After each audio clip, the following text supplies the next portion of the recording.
Thanks so much, Jessica. Thank you, and for all the work you do as well throughout the year. Another very strong supporter of ours has been Congressman Chris Gibson, 19th Congressional District. He's been with us in his district project planning, broadband projects throughout the district and throughout the state. He's also been a great advocate for broadband in Washington, D.C.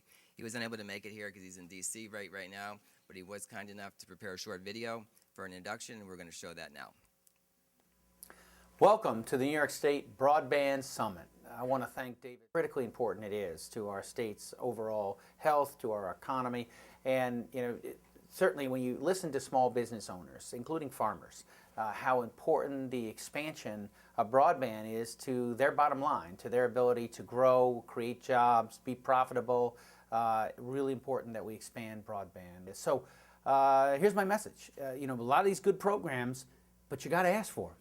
They don't come automatically, so I'm glad you're with us today for this very important symposium, and I hope that you will find your time today productive and that you will take advantage of these programs so that together we can build out high-speed broadband throughout New York State. So thank you again, David. Thank you for your great work. I thank Ann Muller from my office, who is our point person for this and has worked very hard on the issue. And for all of you who have attended today, thank you for your commitment to expanding broadband. God bless you. Thank you. Once again, thank you to Ann as well, who's sitting over here, for all her support. Thanks, Ann. We're really pleased today to have Jonathan Adelstein here.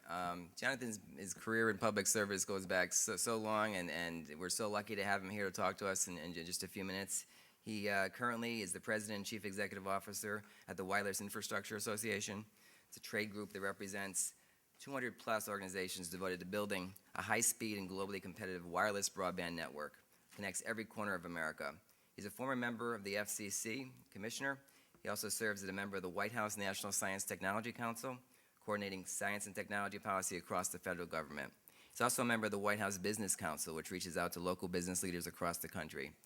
Jonathan served as FCC Commissioner from 2002 to 2009. Where he championed expanding broadband, improving rural telecommunications, and securing access to communications for everyone, including those left behind by the market. Please help me in welcoming Jonathan Adelstein.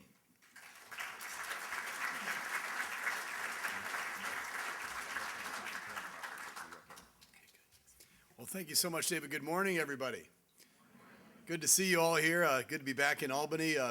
David, you do a great job. This is an amazing turnout. An amazing conference with so much talent here. I think leadership like yours makes a difference, and that of Governor Cuomo. I'm now in the private sector after you said 25-year career in the public sector in government. And what happens is that we have limited budgets now. I'm seeing closely what's happening in the private sector for capital expenditures, and it's like water. The money flows where it's easier, where there's encouragement, where there's resistance, where there's not encouragement. It'll go somewhere else.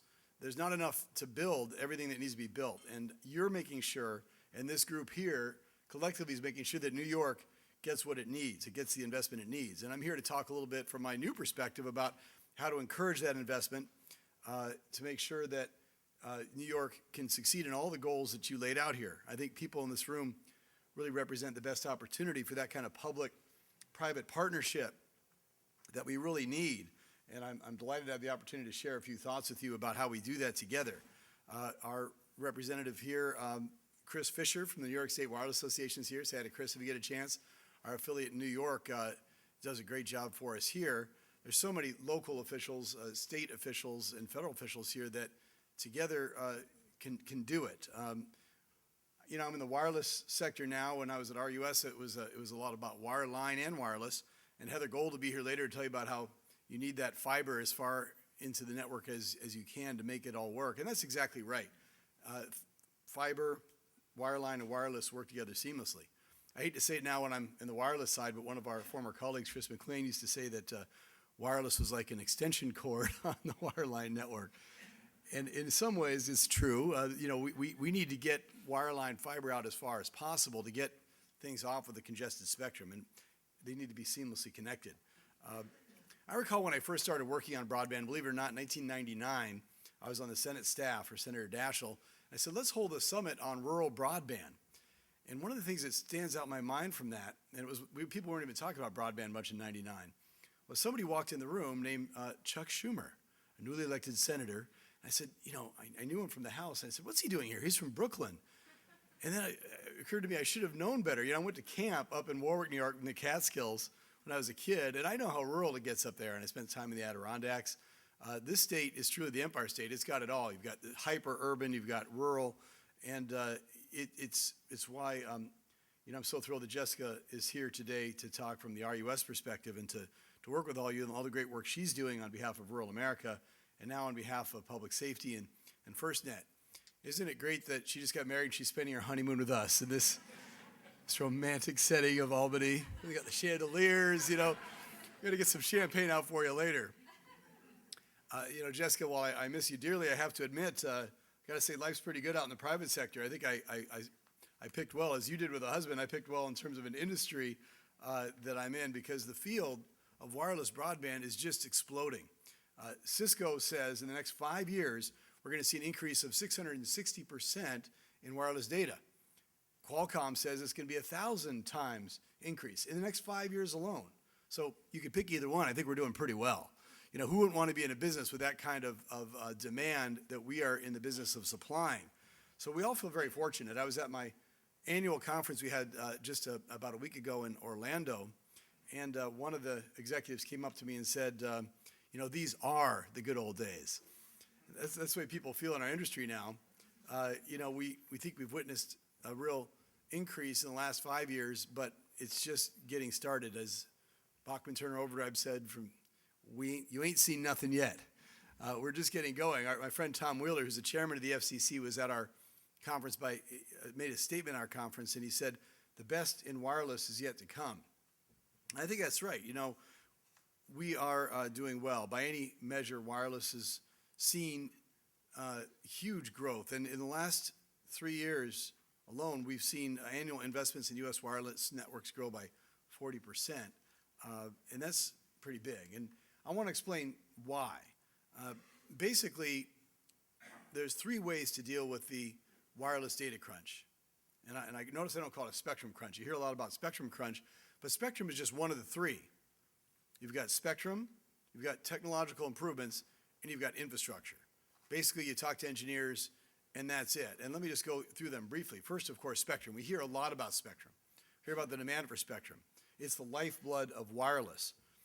It's also constrained, especially in dense urban markets, and that's why more is needed so urgently. Problem is, it's not easily available. I could go on for an hour about that, but I'm not going to bother. I think you all know the issues there. We'll soon have an AWS-3 auction through the FCC next November. Later after that, the so-called incentive auction, where broadcasters are putting spectrum back into the hands of commercial wireless operators. But just look at that as an example. That's when everybody talks about, we're going to get all this spectrum from broadcasters. Well, best case scenario is maybe 100 megahertz of spectrum. That's a lot of spectrum. But think about it. Right now, we have 550 megahertz of spectrum in the hands of commercial users. We're talking about getting another 100 megahertz. That's a 20% increase. And you just heard the numbers. I said 660%, 1,000%. It's like water in the desert. It's going to dry up so fast. And here's the worst news, is that most analysts agree we're not going to see any of that really taking any of the burden off current frequencies until 2019, 5 years from now. So spectrum in the next 5 years is going to provide very little relief. That's why it's so urgently needed, because we got to get it going. It takes a long time to come online. You have to get handsets changed out. You have to get all the infrastructure changed out. But that's option number 1 of the 3 that you have for dealing with wireless data crunch. Number 2 is technology, technological improvements, like 4G from 3G is more efficient. Using the same spectrum, it can get more throughput. But how much do you really get in that? It's about 4G over 3G is about a 40% improvement. And you don't get that all at once. You get maybe 10, 15% a year as more and more people go to 4G handsets. Still more 3G handsets and 4G handsets out there. So we're not getting enormous relief. Again, we're talking about 40%, maybe 50%. Maybe we'll get better because people are working desperately on this issue. 50% in the next 5 years improvement in efficiency. Again, 660%, you get a little relief on technology, not much. What's left? Infrastructure. That's why I took this job. I had a feeling it'd be full employment for a while, and as Chris can attest, it's certainly going to be. And you know you're in trouble when your quick solution is infrastructure. Yes, we're in trouble. And we know what you can expect. And with all the local officials here thinking about this, you can expect more antennas popping up everywhere. I mean, more towers, more rooftops, more picocells, more femtocells, more DAS, more small cells, everywhere. We're going to have to what's called densify the network. Densification, for those of you, probably most of you here know what that is, but if you have, let's say, an area like this stage here and you have one antenna on it, well, you put two antennas on it, say you put another tower up, you can use that same spectrum twice. So that same limited constrained source, put 10 antennas up on the stage. Roughly, you can't get 10 times the throughput. It's a very complicated formula, but you get a lot more use, reusing the same frequencies, densifying the network. That's basically the only choice that we have right now. So when you see a lot of applications coming in for more wireless infrastructure, you'll kind of understand that this is what's happening. And sometimes people raise issues about that on a local level, but if you don't do it, you're going to get an earful from your constituents why they see that little circle traveling on their smartphone because they can't get video.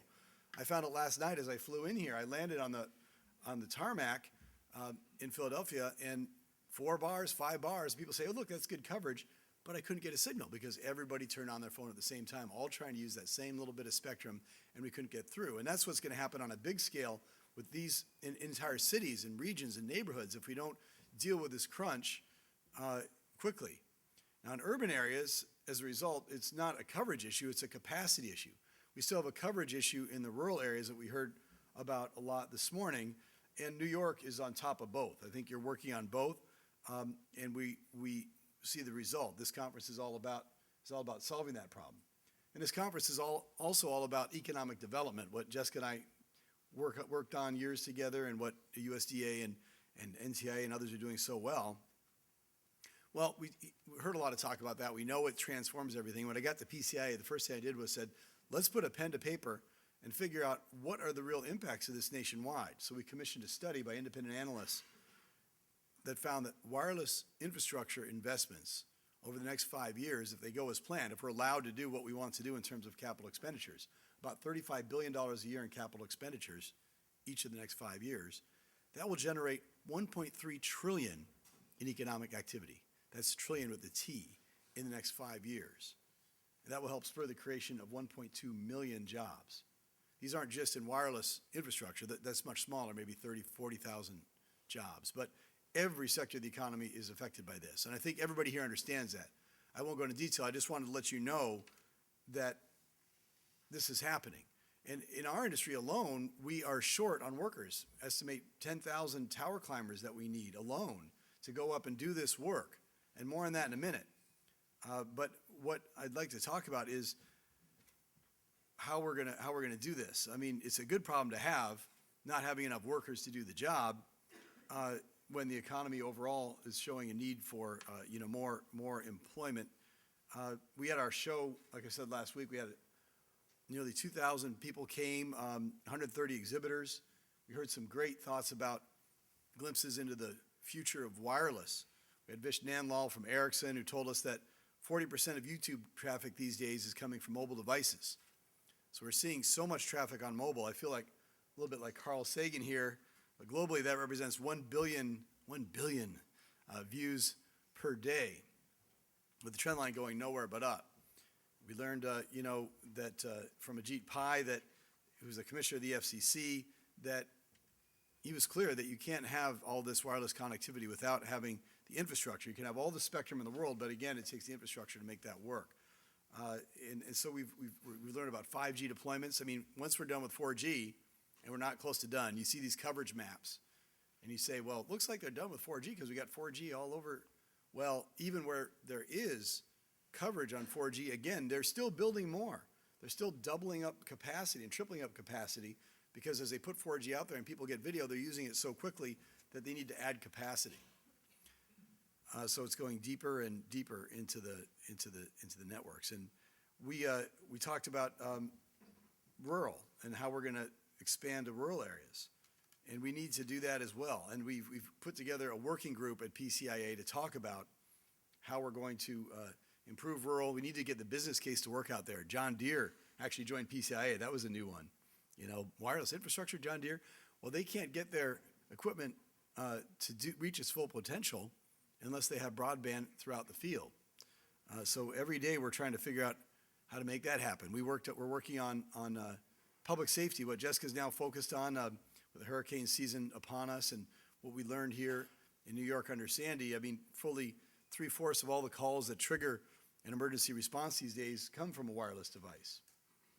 And that number will continue to grow as wireless becomes more and more ubiquitous and people expect that connection wherever they go.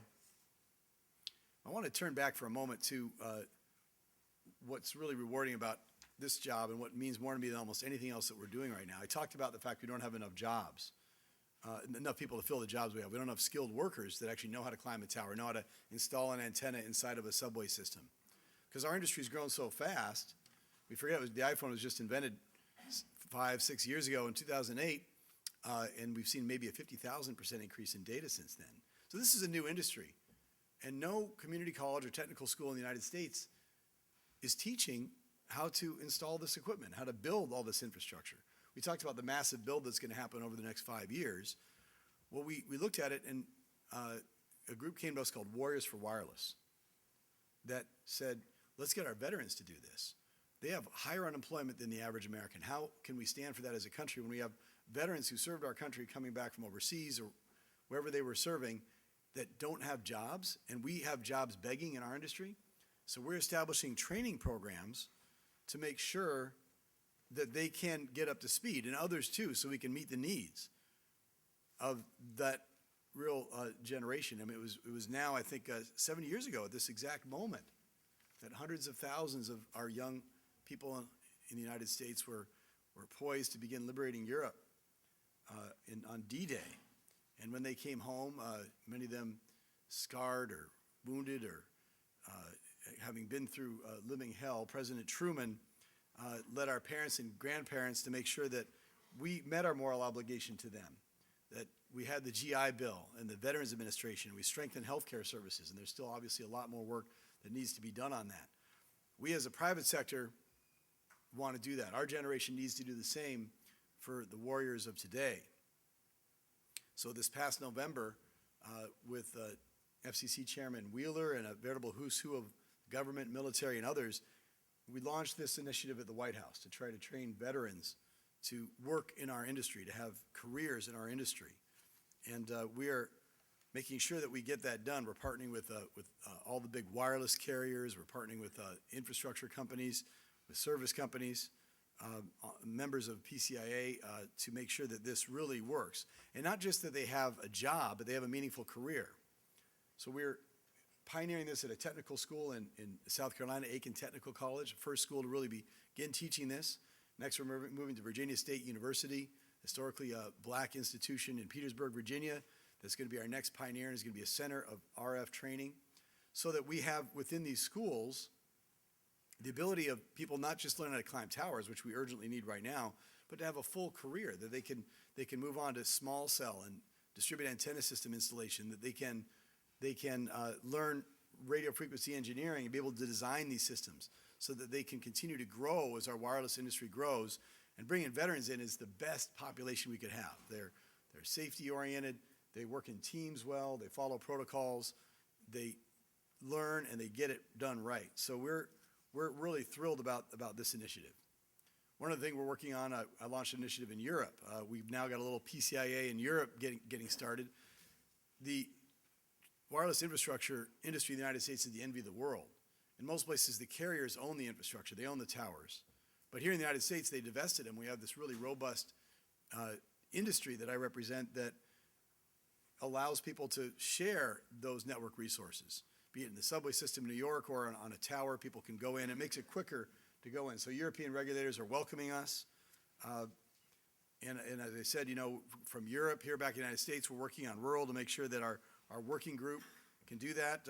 Our working group is going to do a study we're going to release shortly that can demonstrate how the wireless infrastructure can help be that bridge to rural areas, to make sure that you have the investment there. And we're unveiling the results of that collaboration among our members in a few months.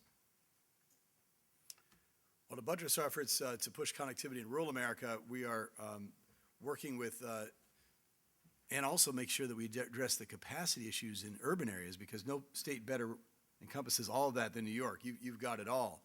We've been working really hard with federal, state, and local governments on policies that spur broadband deployment. Regardless of what agency, I think our industry needs clear, consistent rules and a roadmap on what it will take to get these things built for the infrastructure dollars to flow, for the capital investment to flow. We're urging the FCC to define and clarify key siting terms in the Middle Class Tax Relief Act. There was a provision in that allowed co-location by right on existing facilities, and that'll help us use existing infrastructure to quickly deliver it. 4G has gone very quickly as a result of that legislation. We're also seeking streamlined environmental and historic review processes for distributed antenna systems, for small cells. You don't want to treat every little node on a distributed antenna system or a small cell like it was a big giant tower. But current federal rules do that, and the FCC is working with us to try to streamline it. We're working with state legislatures and regulatory agencies, utility commissions on facility deployment. We're making progress on those. In the last year alone, 6 states have passed laws to streamline deployment. I think people are beginning to get this. People are beginning to get that we have no choice. We've got to let this capital investment flow. In this area, Connecticut, New Jersey, and Pennsylvania have all passed those kind of bills. And Massachusetts is working on legislation right now. Good broadband policy, I think, comes in all shapes and sizes, whether it's a comprehensive code or a small legislative tweak. Each state is different. Let me give you an example. In Connecticut, next door, HB 6360 provides a presumption of public need for personal wireless services. I think that makes a lot of sense. I mean, if you talk to your constituents, they certainly would say that. In our daily use, certainly it makes sense to people. And Pennsylvania in 2012 enacted a bill that established a broader wireless facility siting policy that streamlines, among other things, the application process so that you can modify existing facilities quickly. And you see that when that happens, investment flows. That's where investment goes first. The bottom line is that we're seeing, I think, increasing support from federal, state, and local policymakers. All are increasingly realizing the same goal, that better coverage, better capacity means better opportunities for your constituents. I think that as we try to densify the networks, people like those of you in this room, you're the enlightened ones. You're here because you know how important this is to your communities. You know how important this is to the future.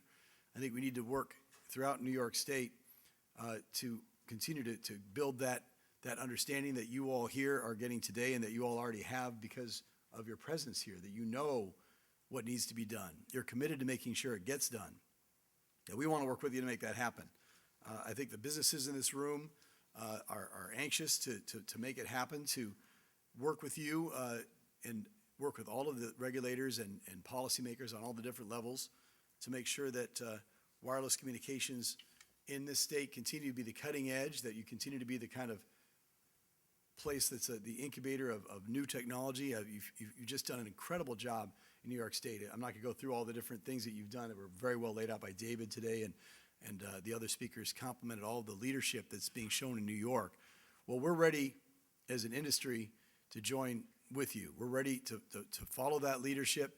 We're ready to put our investment right here in this state to the degree that there aren't barriers to get it done, and that you are welcoming, that you're doing real yeoman's work. I think as Chairman Tom Wheeler said, our best days are yet to come, and the only way we'll get there is if we work together.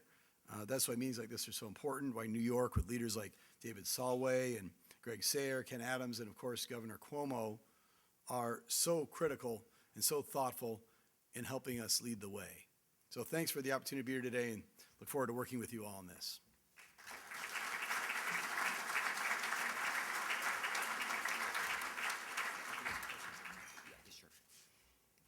And if there's any questions for Jonathan right now, we can take a couple right here. We had a real interactive session. Are there any questions that anyone has now while we have Mr. Adelstein here?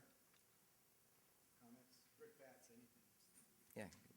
Don't throw things up my way, that's all. That's way there. Right? A question over here. Bernie. It's Bernie Margolis, our state librarian. I can't miss this opportunity to question someone who served us so very well on the FCC.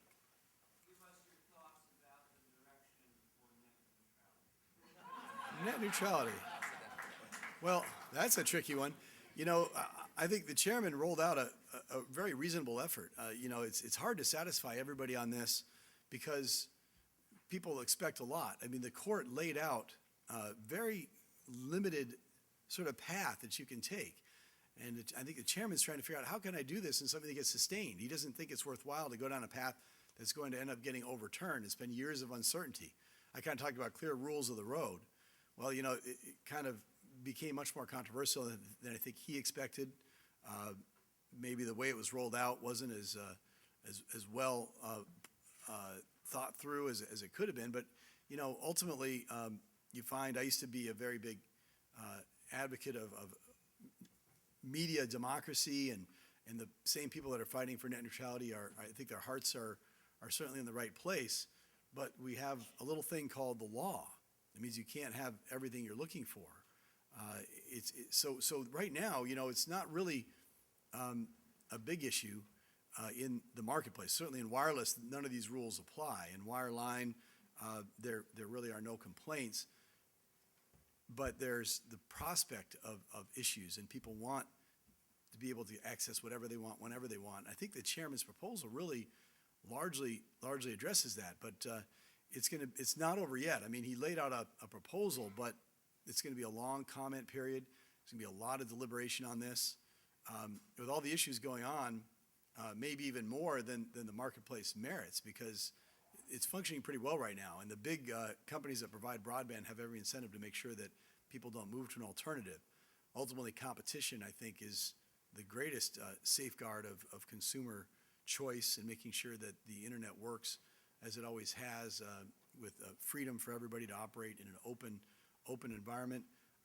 Certainly, you know, in wireless networks, there's capacity constraints that have made people recognize that you have to be careful about how you manage these networks. But to some extent, that's true in wireline networks as well, as usage goes up and up. So, you know, it ain't over yet. It was just as Winston Churchill said, it's not the end or the beginning. Or the beginning of the end. It's the beginning of the beginning here. We're just getting started, and we've been at it for many years. So hopefully, I think his proposal will keep the internet open, and in the interim, companies have all basically, I think, committed to doing that. Yeah. Hi, I'm Arthur Ware, and I'm with the New York State Dormitory Authority. And believe it or not, we just met a couple of days ago to explore broadband, and we're in the process of, we said the beginning of the beginning. And our president said to us, well, we're the policy guy, what we do is we actually provide services and programs to nonprofits, 501c3s, health regulation, those kind of folks. And so my question to you is, where do you look and what, in terms of looking for a broadband policy, what guidelines to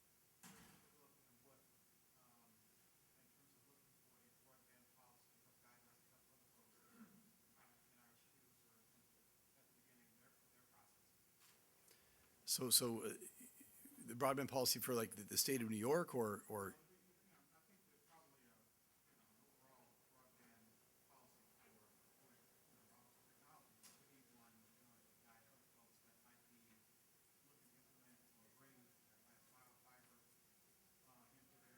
implement or bring last mile fiber into their facilities, hospitals, projects for things for colleges, universities, libraries. The NCA has limited or no broadband, or might need to be upgraded from coaxial wire to high-speed fiber optics. So we need, to be able to kind of have something to guide us, so we can guide us. right. That's the question on the table. Well, New York State is really leading the way. I mean, I'm really impressed with the kind of programs that Governor Cuomo's put in place, in terms of the bond, in terms of the direct funding. You know, we tried at RUS and NTIA when there was funds under the Recovery Act to provide funding. That's when the market falls short, to make sure that there's a little bit of funding. But what can you do when there's never enough funding to deal with all of it? So you really want ultimately to incent private investment, which has taken care of the vast bulk of the problem, but it's those issues where you're talking about where you need service that's better than it currently is. You know, one of the things I talked about today was having model siting policies, so that if you need to get wireless broadband somewhere or wireline, you don't get stuck in the mire. You're going to hear later today about what happened in Kansas City, where this is a city that said, how can we make it easy? How can we just, roll out the red carpet for you? Because Google said, we're going to go to one city. Everybody fell over themselves to say, what can we do? One city's got it, and now it's got Google Fiber going in everywhere. Huge amounts of gigabit capacity. There's a model right there to say, what did Kansas City do? And we'll hear about that. Everybody should be doing that, because what's happening is a city like that gets that investment, and Google doesn't have enough to do every town, doesn't have enough to do Kansas City and Schenectady. So what does Schenectady do? What does Rochester? What does Buffalo do? I mean, they need to kind of look at that and say, it might be annoying to people to have the streets dug up, or, waive some rules on hanging things on telephone poles or on utility poles, or putting up a tower somewhere. But we want broadband. And we understand that broadband has what economists call externalities. It's not like anything else. It's not like any other company that's trying to sell candy or shoes. I mean, that's all important, but broadband provides for jobs, healthcare, the whole story. So we're going to get out of the way. We're going to roll out the red carpet for private investment, because if you don't do that, you're going to end up falling behind is what's going to happen. And we're seeing that in California, for example. And California makes it almost impossible. New York City is much easier than, say, a Los Angeles or San Francisco. So when you see problems in New York, it's just because it's so very dense. LA's got worse problems, and it's not as dense. It's many people, but they're all spread out because you can't get anything sited there. So having the government kind of roll out the red carpet on all different levels, local, state, federal is doing what it can. This administration is fully committed to it, I know, is kind of key. Yeah. Just a comment, I want to piggyback on what Bernie said. Without open internet, net neutrality, the infrastructure means absolutely nothing, to be quite honest. Because without that, the small players, public libraries, schools, the entrepreneur in a garage somewhere cannot compete with the Googles of the world. So without net neutrality, it's a problem. You said that the law is the problem. There's a simple solution: converting internet into a telecom, which it should have been in the first place. Everybody here keeps talking about the internet as infrastructure. If it's infrastructure, then it's telecom, and the regulatory framework problems disappear. Now, my question: when are we going to get a really clear definition about broadband? Because right now, broadband represents everything from 200 kilobytes to many, many megabytes or gigabytes, and all of that is not broadband. So what we need to do is we need to define broadband much more narrowly in order to develop the proper infrastructure to provide the right kind of broadband or the right bandwidth to people. Yeah, Jessica and I worked on the definition a lot when we were putting out Recovery Act funds to say what's the minimum definition of broadband, and I think what did we land on? It was that was back in 2010, and it was 5 megabits per second, 5 combined up and down. We've come a little ways since then. It keeps evolving. The law at the time at RUS was 212 kilobits per second was broadband, and we knew that wasn't right, and we wanted to be able to allow wireless as well as wireline, and at the time that was not quite where it is today. 4G was just beginning. We funded the first 4G network in Vermont, first statewide effort. It's really an evolving definition. I mean, what is broadband today? People are pretty excited if they can get a little bit of video, but pretty soon they're going to want high-def video wherever they go. And then after that, they're going to want to have a little hologram like you saw in Star Wars. So you flip up your phone and you have the person in 3D in front of you. It's only a matter of time. Be it 10 years or 20 years, you're going to have somebody eventually fully sitting right in front of you via your broadband connection in some kind of form. And that's going to take a huge amount of data. And it was just going to continue to evolve like that. So I think it's an evolving definition. 5 up and down combined is, you kind of say, is that really enough right now? People are doing a lot more uploading than they used to. Does it have to be 10, 15? I think it's got to continue to grow and increase. And on the Title II issue, I was at the FCC back when they made broadband Title I. And the problem from just a legal perspective, it sounds easy to do that. I'm not saying it's right or wrong, but you've got all this precedent. The FCC said, whether I liked it or not or dissented or not, that it's a Title I service. So you have to, in the court, define why it changed. And it can't just change because you don't like a court decision, which is essentially what's going on here, because that's the last thing the courts want to hear. So poor Chairman Wheeler is in a very tough position legally to think, whether, if he goes down that path and he's fully considering it, it's an option he put on the table, is that going to be sustained? Or are we just going to end up in years more of litigation, get this thrown out?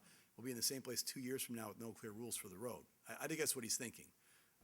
And it's not easy. I don't envy him. He's got a tough job, but he seems to be enjoying it, so that's okay. And we're going to take one more question from, or a comment from Patrick Halley from the SEC. Yep.